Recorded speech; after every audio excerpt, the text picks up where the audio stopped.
What is going on, guys? It's Suspect here, bringing you guys a brand new YouTube video. In today's video, I'm going to be talking to you guys about Infection Search and Destroy. It's another tips and strategies video, and I'm pretty much going to try and show you guys the way that my team and I play out this game, and pretty much how it works out for us. Now, of course, I always give you guys the class setups here before we start it out, and I'm going to give you guys 3 today. Now, the M8 class can be a little bit debatable, because this Infection is a really long range map, and the M8 and the XR2 are definitely two ARs that are very dominant on this map.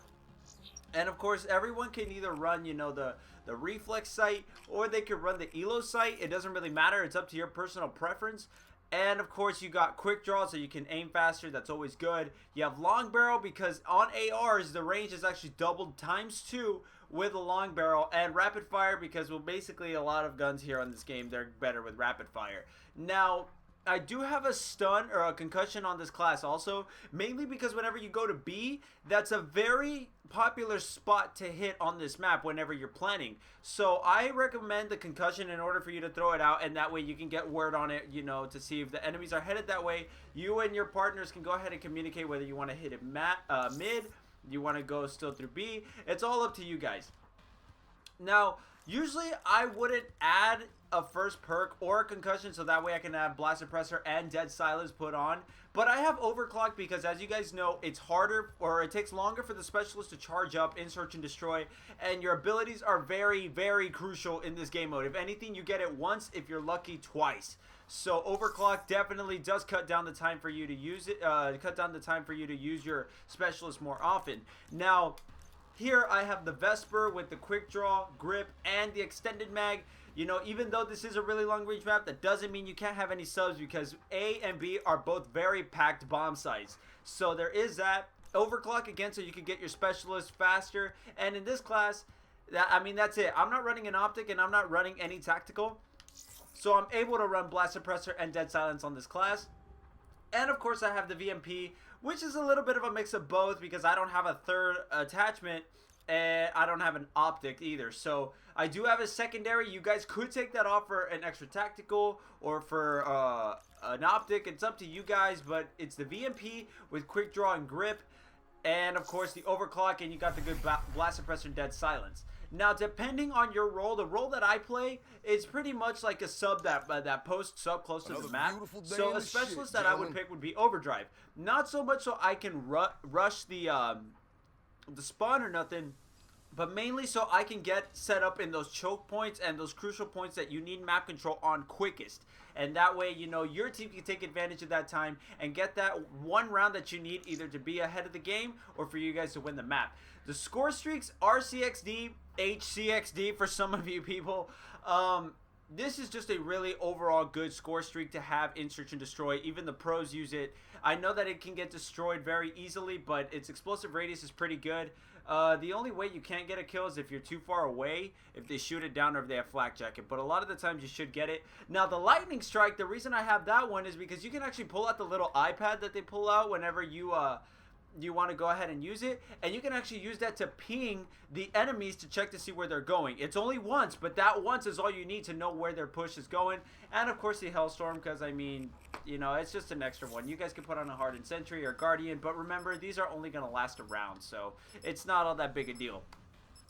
So now we're going to go into Infection Search and Destroy to give you guys a little bit of game tips and, pretty much show you how it is that I play out this map. If you guys do like this series, make sure to leave a like, rating, subscribe if you haven't already.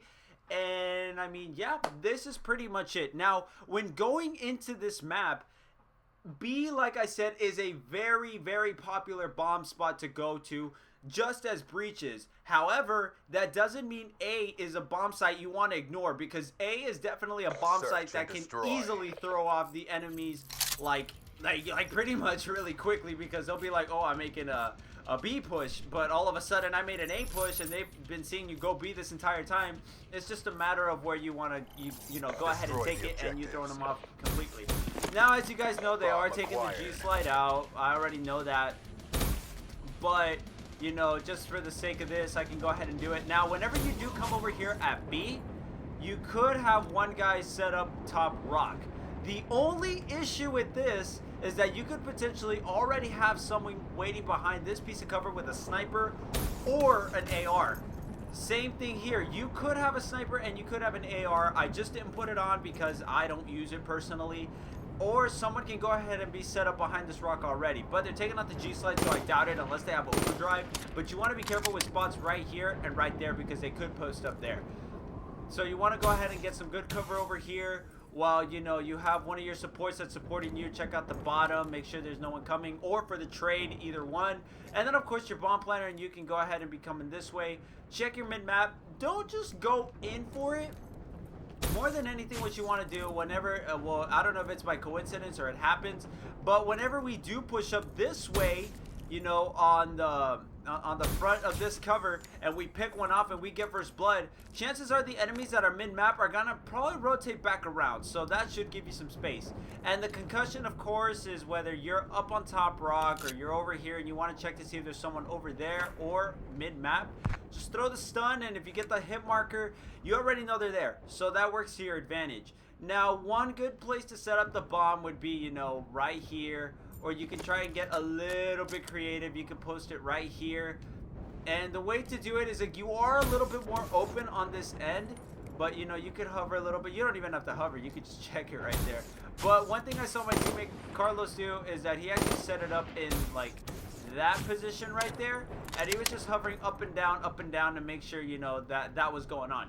You do want to check your mid, and also you could have 3 guys on this cliff side, you know, checking it all out for you, and you could have one of your other ARs push up through mid. Well, not push up, but, you know, keep an eye out on mid. Maybe he could be like, there's one top church, retreat back and go ahead and go back to you guys. Or if he sees nothing, you know, he can go ahead and push up a little bit on mid to give you guys that mid cover. And in case all 3 of you are over there and one guy's over here, maybe another one of your guys can come mid. So you have 2 on each side. Set the bomb down and you guys can go ahead and get that over with. Now, that's one of the ways we do push B. And the mid is a very, very, like, important spot to go to above all. Mainly because, you know, the stairs can be a good set of cover, but, you know, the tank is good covered behind the sandbags from A. The enemies can literally sneak up on you from mid from anywhere. So it's very, very important whether you're on the cliff side or if you're on mid watching it, that you pay close attention to mid, because they could come out from they could come out to you whenever, and that could really set off your team, set up the game plan, and, you know, that'll just pretty much set off everyone. Now, for an A push, you pretty much have one guy. Just look over here, look out mid. You could have 2, but I would say, like, the way we've been doing is that we have like the bomb planner and his support over here, but you don't really want to bum it like straight out, because if there is someone behind the window or behind the wood, or there is someone, like, you know, over there or over here, you know, they could pick you off. This is why A bomb is not a huge, you know, popular bomb spot, and it makes it very difficult to make plays.